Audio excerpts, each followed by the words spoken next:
he took out this little, purple and yellow box and, was like, have you heard of Pristique? Um, and I was like, no. And and he just told me, this is this new drug on the market. It's helped a lot of people, like you. And, he had built my trust over those couple sessions, and I knew he was, well respected in the community. So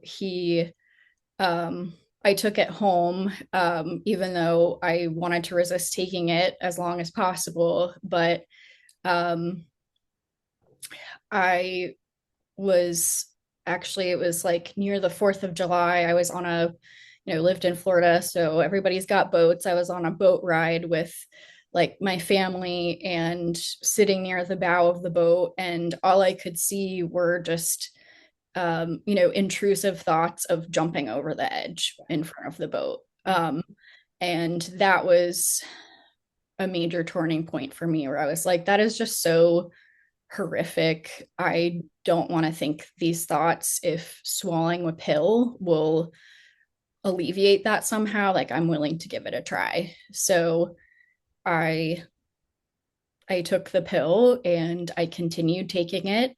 And 2 weeks later, I talked to my psychiatrist and, told him the way I described it was I all of a sudden I felt like there was this layer of cotton lining my brain, Hmm. like these like dagger thoughts that used to like pierce me and felt physically painful, all of a sudden were sort of like dulled by this like layer of cotton. And not in like a I felt really mentally fuzzy kind of way, more in like it just I felt like there was padding against, like I could still sense those dark thoughts there, but I was sort of insulated from them.